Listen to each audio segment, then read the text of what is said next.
वैदिक परंपरा वाले व्यक्तियों में, मनुष्यों में, लोगों में वर्ष के 2 दिन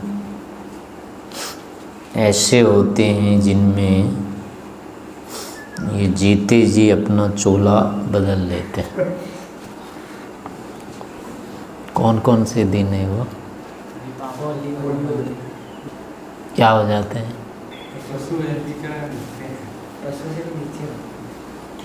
अपनी मनुष्यता छोड़ देते हैं। और ऐसा इसलिए आश्चर्यजनक है, या जो भी कहेंगे उपेक्षा करने योग्य नहीं है, क्योंकि इसमें हेतु शास्त्र को भी बना रखा है। आज जो कुछ करना है, जितना भी उल्टा पुल्टा करना है, ऐसा इनके शास्त्रों में ही लिखित है, विधान ही बना हुआ है इनके। ऐसे शास्त्र बना डाले कि जिससे इनको कोई कह नहीं सकता है कि गलत भी है ये। एक ही दिन में वो चीज़ गलत हो जाती है, एक दिन में वो गलत नहीं होती है। एक ही आचरण है, आज तो कल गलत था, आज ठीक हो गया, फिर कल नहीं रहेगा ठीक।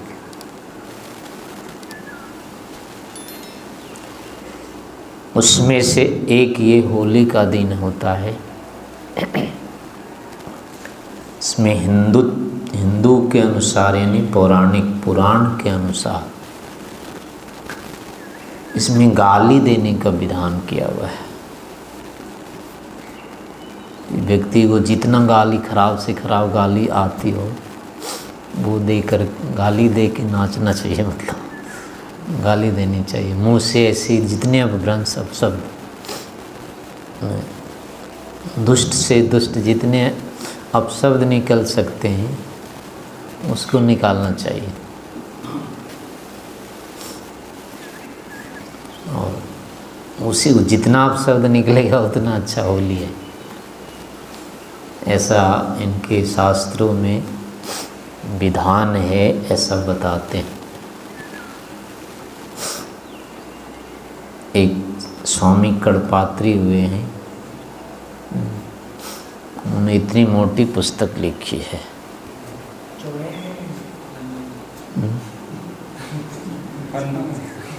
लगभग 1500-1600 पृष्ठ का होगा, और इतनी बड़ी है। मतलब महाभारत इसमें रखे हैं ना कोने में, जो आधा उसका सत्यात प्रकाश ऋग्वेदादि भाष्य आदि के खंडन में है, यद्यपि हो उसका नाम वेदार्थ पारिजात है। पारिजात। तो उसमें होली कैसे खेलना चाहिए इसका उन्होंने विवरण दिया है, स्मृतियों के आधार पर। जो गृह सूत्र हैं या स्मृति कहाँ का पता नहीं दिया है उन्होंने। तो उसमें वो है कि होली जो जलाते हैं ना कंडा, तो उसका परिक्रमा करे और मुख से गाली निकाले, अश्लील से अश्लील शब्दों का उच्चारण करते हुए इसकी परिक्रमा करे, ऐसा लिखा है उन्होंने। एक दिन, हाँ, एक दिन के लिए, अगले दिन नहीं। अगले दिन गाली देना अपशब्द है, दोष। हाँ, वही परिक्रमा करने के लिए उसकी जो आग जला करके और उसकी परिक्रमा करे वो, हाँ, अश्लील शब्दों के द्वारा। ऐसे जैसे यहाँ गाली देने का इस पर्व में विधान किया है, ऐसे दीपावली में जुआ खेलने का कर रखा है।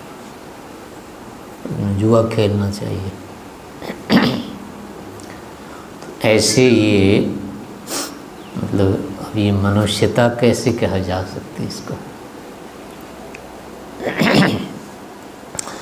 इस कारण से इनके अंदर वो विरोधाभास भी मिलता है। इस पर्व को ये शूद्रों का पर्व मानते हैं, यानी एक शूद्र है और दूसरा वर्ग कौन होगा? नहीं, 3 एक में हो गए, एक में चला गया ना, द्विज। ये द्विजों का पर्व नहीं है ये, नहीं, द्विज में 3 आते हैं, ब्राह्मण, क्षत्रिय, वैश्य, ये द्विज होते हैं। शूद्र द्विजों में नहीं आता है, वो एकज है या अजन्मा है, एकज है वो, ये द्विज है। तो वो ये उसका पर्व है।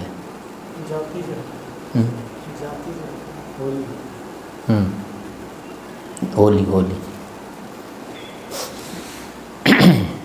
शूद्रों का पर्व कह रखा है। ऐसे पुराणों के बारे में आता है कि पुराण जो है ये द्विजों के पढ़ने के लिए नहीं है। ये शूद्रों का पर्व है, ये कहाँ पे उन्हीं के मिलता है पुराणों में। और पुराण भी है, ये भी द्विजों के लिए नहीं है, ये शूद्रों के लिए बनाया है। ऐसी मूर्ति पूजा शूद्रों के लिए होता है, द्विजों के लिए नहीं है। पुराने शास्त्रों में हाँ,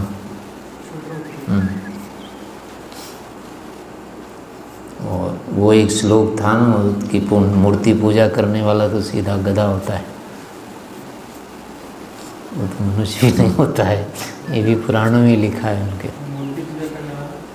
गोखरा होता है, गधा उसको बोलते हैं।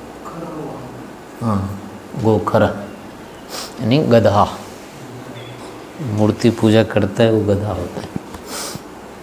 ये उनके ही ग्रंथों में लिखा हुआ है। ये भागवत में है, देवी भागवत में होगा शायद, ये भागवत में ही होगा। गोखरा एव इनके आपस के ही मतलब परस्पर विरोधी होते हैं वचन, एक दूसरे का खंडन कर देता है। तो इन्हीं के कारण से वस्तुतः क्या है, इन परंपराओं का अनुसरण करने वाला जो व्यक्ति है वो बिल्कुल उसमें चला गया, भ्रांति महासागर में डूब गया। वो निश्चय नहीं कर पाता है कहाँ ठीक है कहाँ गलत है। इसमें जितनी भी परंपराओं का निर्वाह किया जा रहा है, वैदिक परंपराओं का, उनमें क्या है, बिल्कुल केवल कचरे का उपयोग हो रहा है। जैसे होता है कोई अनाज है तो अनाज में कितने सारे भूस होते हैं, अंत में भूस में से भी कचरा निकलता है। कुछ तो मनुष्य खाने के लायक हो जाता है, कुछ पशु के लिए होता है, कुछ कूड़े ऐसे निकलते हैं जिसको कोई नहीं खा सकते, सीधे कचरे में डालने होते हैं। तो ऐसे ये सब जो मान्यताएं वर्तमान में चल रही है ना, वैदिक पूजा पाठ उपासना ध्यान आदि के नाम पर या पर्व के नाम पर जिन चीज़ों का आचरण किया जा रहा है वो एक तरह से कचरा भाग है। जिन उद्देश्यों को लेकर के इन पर्वों का या परंपराओं का विधान किया गया वेद के द्वारा या वैदिक जो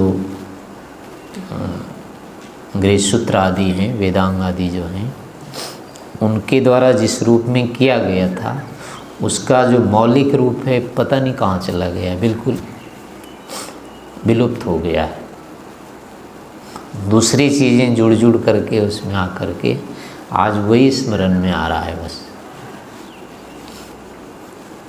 आज ये जो होली का पर्व होता है ये वस्तुतः एक सामयिक पर्व है, यानी कि ये ऋतुवाची है, ऋतुओं के अनुसार है ये, और उसमें भी विशेष करके ये नवशस्य के विषय में होता है। जो नए फसल आते हैं उनके निमित्त से, और अभी गर्मी का समय अब आने वाला है, जैसे बसंत आएगा तो फिर भी जाड़ा चला गया और गर्मी आने वाली है वो, तो उसके अनुसार से अब कैसा खान पान होना चाहिए, आगे का वातावरण ऋतु अनुकूल किस प्रकार से रहना चाहिए, खाना चाहिए, भोजन की किसकी प्रधानता होगी, इन सब के निमित्त से ये पर्व निर्धारित किया गया था। इसका नाम होता है नवसस्येष्टि। शस्य का मतलब होता है फसल, नव माने नया, और इष्टि माने यज्ञ। तो नए अन्न से संबंधित जो यज्ञ का काल है वो है नवसस्येष्टि। तो इसका नाम जो है, इस पर्व का नाम, मूल मौलिक नाम जो है वो नवसस्येष्टि है। ये क्या होता है? नवसस्येष्टि, नए अन्नों का इष्टि जिस काल में होता हो, नवसस्येष्टि, नए अन्नों की इष्टि वाला काल या पर्व। इसमें जो होते हैं नए अन्न का मतलब होता है, इसमें प्रायः इष्टि मतलब क्या है? इष्टि यज्ञ को कहते हैं। इसमें यानी अधभुने कहेंगे या अधपक्के अन्नों को खाया जाता है। जैसे उसी का नाम है होला। चने को भून देते हैं ना, गेहूं को भून देते हैं, तो इनको आधा भूनते हैं, पूरा नहीं भूनते, आधा कच्चा रहता है ये, आधा भून लेते हैं, उसको फिर खाते हैं। तो अधभुने जो ये अन्न होते हैं उसको होला कहते हैं। और इसमें जो आहुति का विधान होता है ऐसे का ही होता है, इसमें खीर का विधान नहीं होता है, या फिर वो पुरोडास का नहीं होता है। पुरोडास का मतलब होता है जो चावल को पीस करके फिर लड्डू बना देते हैं, उसकी जो आहुति देते हैं उसको पुरोडास कहा जाता है। तो इसमें वो नहीं पीसते हैं, बल्कि ऐसे ही जलादित सीधे डालते हैं उसमें। तो इसमें जो यज्ञ करने का विधान होता है वो घर में नहीं करना होता है, खेत में करना होता है। जो खेत अन्न से खाली हो गए, जैसे अभी आलू के खेत यहाँ खाली हो गए हैं, तो ऐसे वहाँ खेत में जा कर के यज्ञ कुंड बना करके खोद करके भूमि, उस भूमि में यज्ञ करना होता है। और यज्ञ करने के बाद अभी जो होता है एक, इसको कुसुम बोलते हैं आजकल, पौधा होता है, उसमें से रंग निकलता है ना उसके फूल से। टेसू तो ये दूसरा है, वो छोटा सा पौधा होता है इतना सा, कुसुम बोलते हैं उसको। तो उसमें से वो रंग निकलता है। ये पलाश के फूलों का भी तो रंग उसके भी बनते हैं, लेकिन उसके भी इतने छोटे छोटे फूल होते हैं, जैसे कपास के पहले आते हैं ना, तो उसमें छोटा सा अंदर सा ये होता है।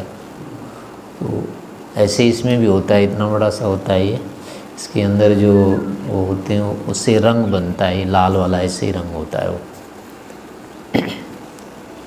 तो उसके रंगों का यज्ञ के बाद ही मतलब सेचन का होता है, उसको फिर सेचन करना चाहिए उसका।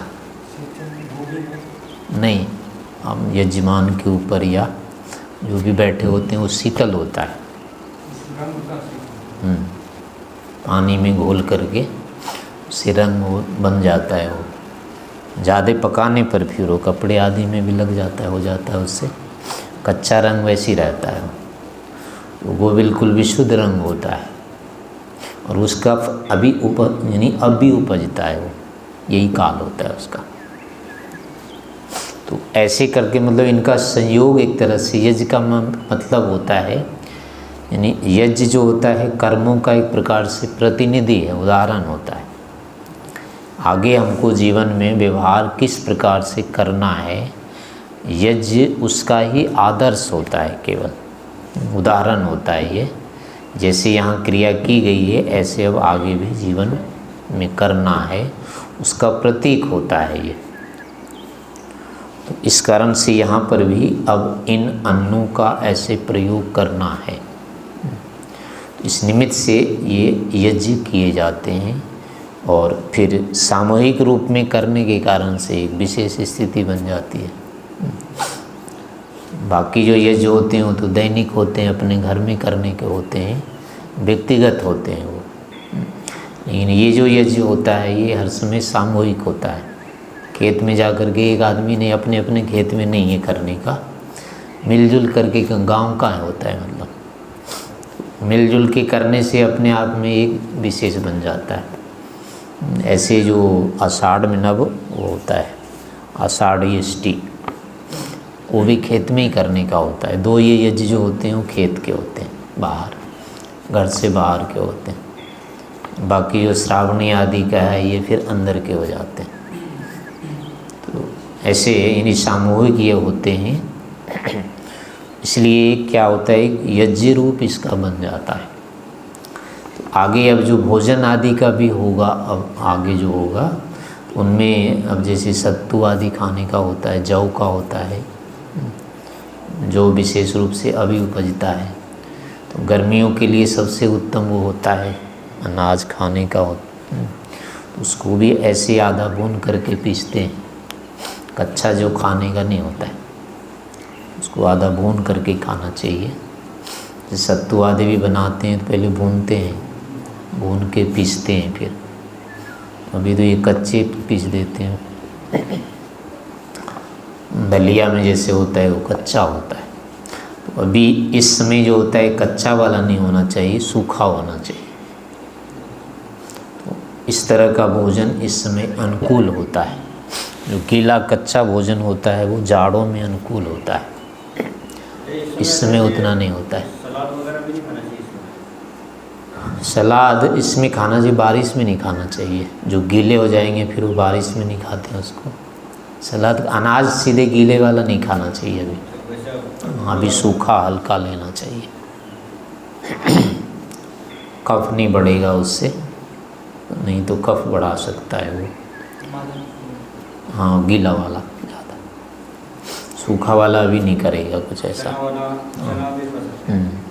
ये सब अनाज। और इस समय जैसे होता है मीठा खाने का, तो चैत्र में गुड़ नहीं खाना चाहिए।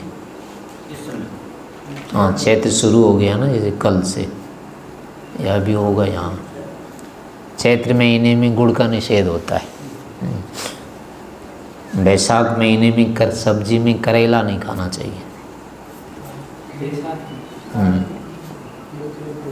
बैसाख में, चैत्र में गुड़, बैसाख में करेला, ये निषेध होता है, नहीं खाना चाहिए इसको।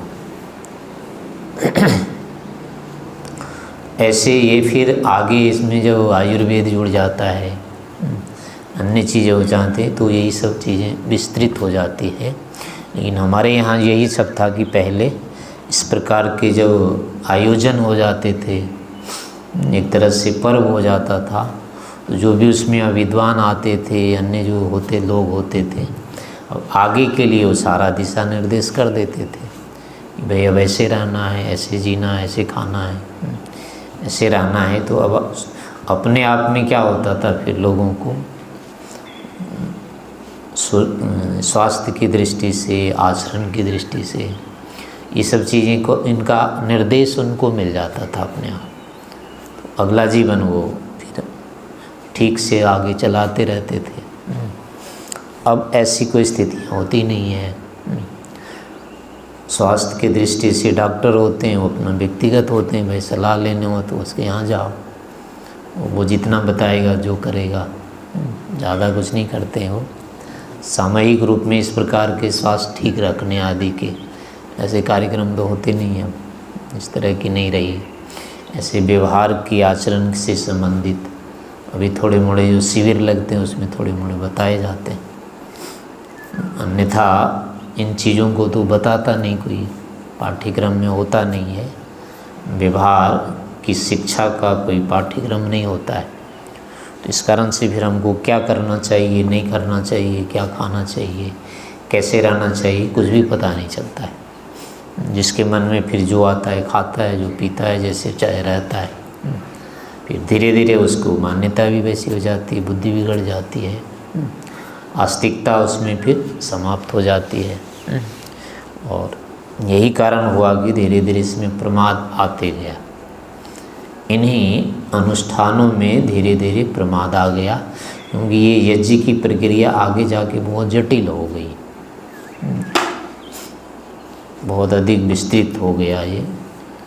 उस कारण से फिर क्या हुआ, लोगों में अरुचि सी हो गई। लेकिन जो पारंपरिक स्थितियां हैं हमारी, ये वेद के बाद होता है जो सूत्र ग्रंथ बोलते हैं जिसको। हमारे जो आचरण के ग्रंथ होते हैं उसको सूत्र ग्रंथ बोला जाता है। गृह सूत्र है, गोविल गृह सूत्र है, पारस्कर गृह सूत्र है, स्रोत सूत्र, ऐसे जो होते हैं ग्रंथ हैं, इनमें सारी दिनचर्या होती है। अभी कैसे रहना चाहिए, कैसे खाना चाहिए, क्या करना चाहिए, क्या नहीं करना चाहिए, ये सब जो चीज़ें होती हैं, नियम जो हैं, ये सब नियम पहले उनमें होते थे, वहाँ से ही बताए जाते थे। फिर अगर यहाँ ही व्यक्ति को जब नियंत्रित कर दिया जाता था उसके आचरण व्यवहार में, तो उसको इतने अपराध करने की ऐसी बहुत सारी चीज़ें नहीं होती थी। यहीं से व्यक्ति स्वतः ही अपने आप से ही नियंत्रित हो जाता था। तो ये सब सारी की सारी चीज़ें जो होती है सी उन्हीं इन पर्व आदि के निमित्त से ही होते थे। तो अपना यह जो होली का भी परंपरा है ये भी इसी प्रकार था। कृषि की प्रधानता इसमें होती है। नागरिक प्रथाएं या नागरिक प्रचलन ज़्यादा हो जाने से ये सब चीज़ें हट गई और इससे हमारा कट गया संबंध। कट जाने के कारण अब क्या करें नहीं करें कुछ रह ही नहीं गया। फिर धीरे धीरे इतनी रह गया कि उत्सव कुछ होता है, रंग कुछ होता है, वो रंग में अपना कुछ भी डालते हैं। अब तो पेंट डाल देते हैं या कीचड़ डालते हैं, भाई रंगना है इसको किसी तरह से। क्या रंगना था, कैसे रंगना था, क्यों रंगना था, ये तो रहा नहीं, बस इसको रंगना है। वो एक चीज़ याद रख लिया कि रंग होता है। और इसमें यह होता है आग जलाना है भाई, वो याद रह गया इसको। और याग होता था बहुत लंबा चौड़ा होता था। वो याग तो रहा नहीं, आग केवल बच गया। उसमें जितनी लकड़ी होती है अपना चुरा छिपा कर सारे इकट्ठा करके फूंक देते हैं। वो चीज़ें रह गई इनको याद। लेकिन किस कारण से था, क्यों था, ये चीज़ें सारी उसमें भुला दी गई। वही प्रथाएं आगे बढ़ते बढ़ते कुछ किंवदंतियाँ भी जुड़ गई। अब उसमें से ये प्रहलाद का, हिरण्यकशिपु का, और वो कौन थी, होलिका, इसकी कथा करके जुड़ गई। तो इसमें भी देखो और कुछ नहीं है, वस्तुतः वही है। होलिका क्या है,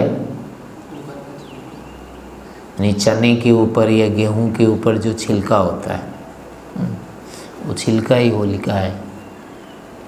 उसके अंदर जो है वही प्रहलाद है। उसी को भूनते हैं तो वो बेचारा बच जाता है। ऊपर का छिलका जल जाता है, अंदर क्यों इतने ही जलाते हैं कि वो ऊपर का ही केवल जलता है, नीचे का वो बच जाता है। तन निमित्तक था ये।